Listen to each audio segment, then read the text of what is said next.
দেশের অর্থনীতির সঠিক চিত্র তুলে ধরার পাশাপাশি সংকট চিহ্নিত করা ও সমাধানে নানা সুপারিশ করেছে শ্বেতপত্র প্রণয়ন কমিটি।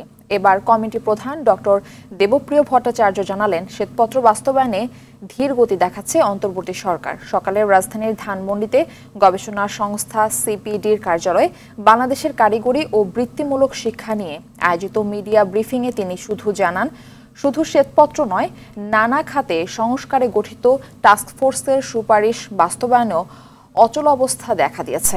ট্রাম্পের শুল্ক নীতি ধাক্কা থেকে অর্থনীতিকে শক্ত অবস্থায় দাঁড় করাতে কারিগরি শিক্ষার বিকল্প নেই বলেও জানান তিনি।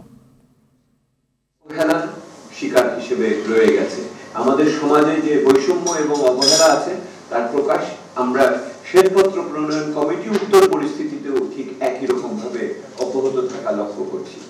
সরকারের পক্ষ থেকে যে ট্রান্সফোর্সের পক্ষ থেকে আগামী দিনে যে পদক্ষেপ করার যে সুপারিশগুলো এসেছিল তার ভিতরে কিন্তু এই বিষয়টিকে গুরুত্ব সহকারে আনা হয়েছিল।